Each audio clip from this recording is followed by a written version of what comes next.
Welcome to the channel viewers. Dr. JWA, Theologist, Central Coast, New South Wales, Australia, since 1994. Tickle versus Giggle, fork in the road for Australia. Not a very good sign for the future of the nation. Behavioural-constitutional analysis, episode 4, when the population started adapting to institutional fear. The fluorescent station platform feels unusually quiet tonight. Commuters stand beneath government announcements while train doors are repeatedly open and closed beneath cold white light. Nobody appears imprisoned. Nobody appears physically restrained. Yet something psychologically heavier has begun settling across the country. Australians increasingly learning that institutional survival now depends upon behavioural conformity to administratively approved interpretations of reality.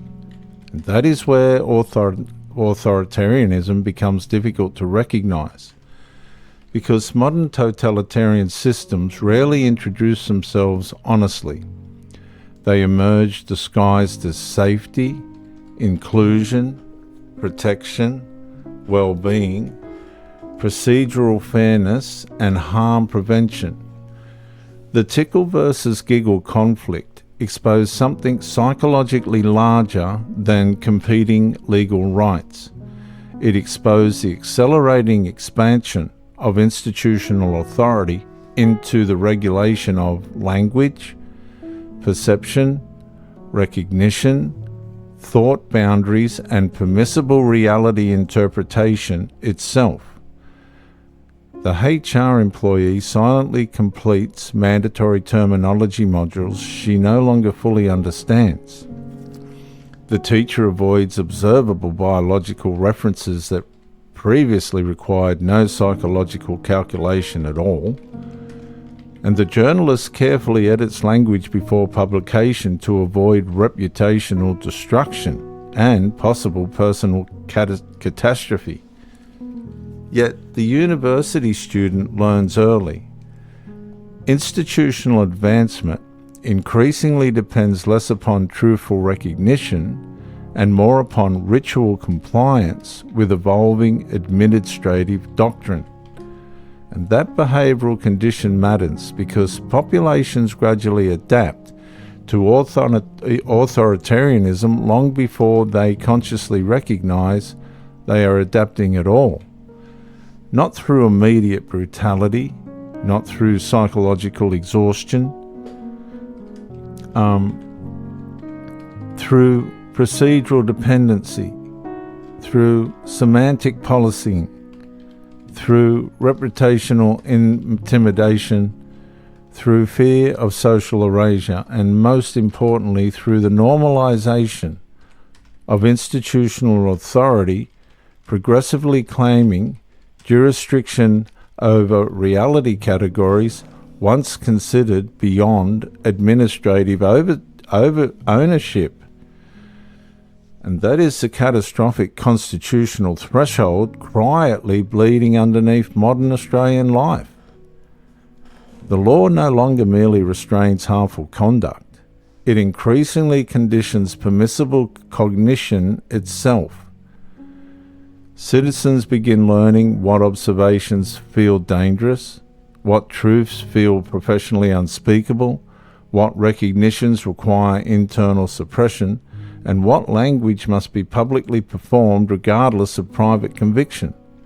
And that creates a psychologically fragmented society, because human beings cannot indefinitely survive inside permanently divided reality structures without internal deterioration, because eventually speech becomes artificial, relationships become cautious, trust deteriorates, perception destabilizes, and the nervous system slowly reorganizes around adaptive fear.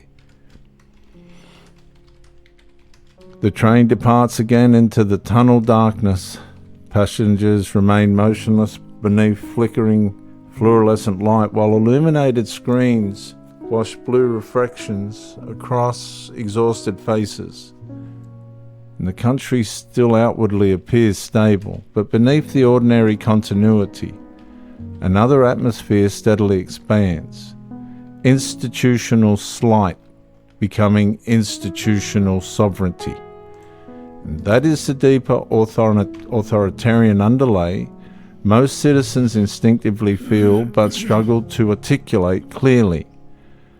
The gradual transformation of institutions from constitutional servants beneath higher restraint into administrative authorities increasingly behaving as though no moral, biological, constitutional, or divine limits remain above their interpretive power. And that is why the atmosphere feels psychologically suffocating. Because once institutions begin demanding behavioural participation in administratively reconstructed meanings, while socially punishing non-participation, citizens slowly stop living naturally. They begin living procedurally instead. And that is the hidden violence underneath soft-totalitarian systems. Not mere punishment, internal behavioural colonisation.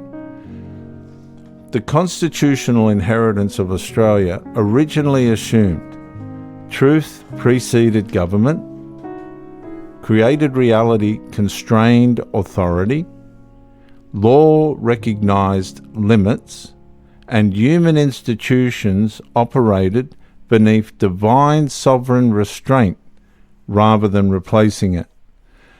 Viewers, but once institutional systems progressively disavow transcendent restraint above themselves, authority inevitably begins expanding toward illegitimate sovereignty instead.